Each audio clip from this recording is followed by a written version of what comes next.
La criminalité, c'est un cycle.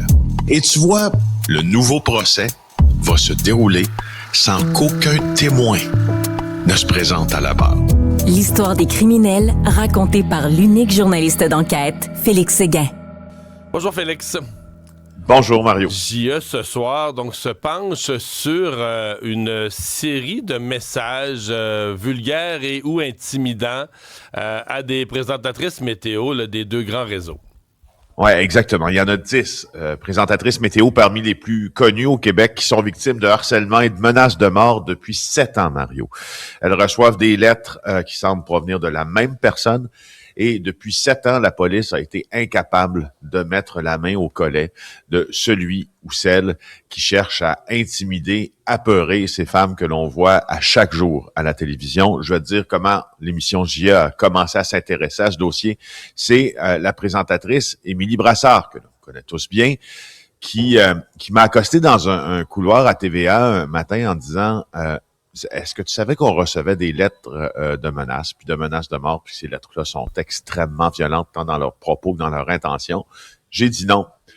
Et elle m'a dit, je ne suis pas la seule. Alors, après le témoignage d'Émilie Brassard, on a rencontré d'autres femmes de TVA, entre autres, Christine Manzo, Brigitte Bédard.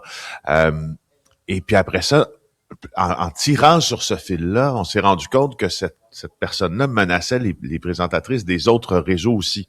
Suzanne Garrier, Julie-Jasmine Boudreau, Louise-Édith Vignola, elle présente la météo à Radio-Canada. Si bien que dans ce reportage que j'estime transpartisan là, ce soir, parce que la direction de Radio-Canada a accepté d'être interviewée dans ce reportage, comme la direction de TVA aussi, bien sûr. Puis les présentatrices météo de Radio-Canada y ont aussi participé. Et puis je vais vous faire entendre un extrait de l'émission de ce soir, si on veut. Attention, certains propos tenus dans cet extrait pourraient vous choquer. J'arrive travailler, puis sur mon bureau, il y a une lettre. C'est à mon nom, puis là, je suis comme « Ouh! » Et je l'ouvre, et là, en l'ouvrant, je vois ça, là, les mots qui défilent, puis là, je suis comme « Wow! » C'est un choc. Tu joues avec le feu, connasse, je vais te régler ton compte dans pas grand temps, esti de pute. À la demande de son employeur, elle porte plainte au service de police de la ville de Montréal en 2018. Quand j'ai pris la lettre, puis je suis allée au poste de police, j'étais légèrement paniquée. J'avais un peu peur. J'ai vu que c'était écrit à la main. Déjà là, j'ai eu des doutes. Je me suis dit, pas d'adresse de retour. OK. J'ouvre. Alors, on pense que ça va être un compliment. On regarde, on se dit, oh mon Dieu, c'est quoi ça? Alors, oui, la réaction, c'est assez brutal. Hein? Tu n'as jamais pensé, espèce de connasse, que le monde en a marre de te voir avec ta face de j'ose même pas le dire, suceuse de bite, à toutes les 10 minutes à répéter le même charabia.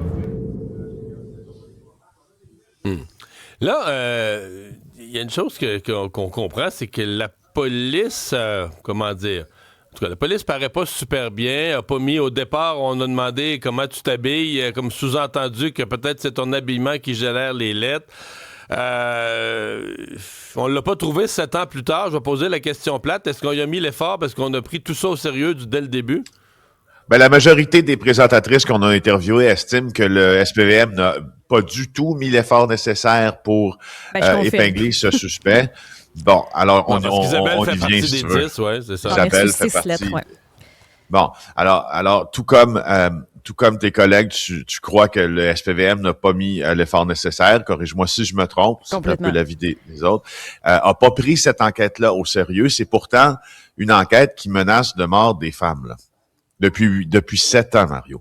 Alors, c'est sûr que ce reportage-là soulève des questions sur le sérieux du SPVM. Lorsque tu réfères au moment où on a demandé à Émilie Brassard, comment tu t'habilles quand tu fais la météo? Le service de police a répondu que ce n'est pas du tout dans leur pratique et que c'est intolérable ce qui s'est passé.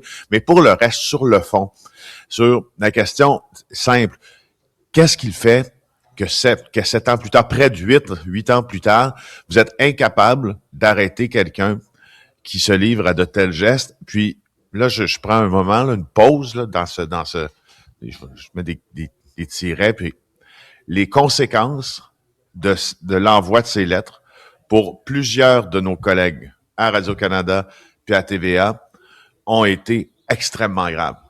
Vous le verrez dans l'émission de ce soir, je pense à Émilie Brassard, entre autres, que ça a mené, ça l'a mené à devoir prendre des antidépresseurs, ça l'a mené dans un état d'hypervigilance parce que elle avait peur que cet homme-là, comme il le disait dans ses lettres, ou cette femme-là, on ne sait pas si c'est un homme ou une femme, la suive jusqu'à son auto. Elle avait peur. Si le but était d'instituer la peur, c'est réussi. Mais dans un cas comme celui-là où ça dure pendant des années, tu sais pas si c'est un collègue, tu sais pas si la personne te connaît. Est-ce que les menaces vont être mises à exécution? Est-ce que c'est juste des paroles en l'air puis quelqu'un qui a un problème de santé mentale?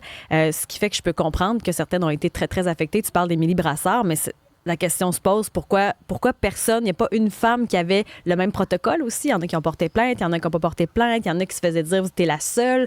Ça pose des questions aussi.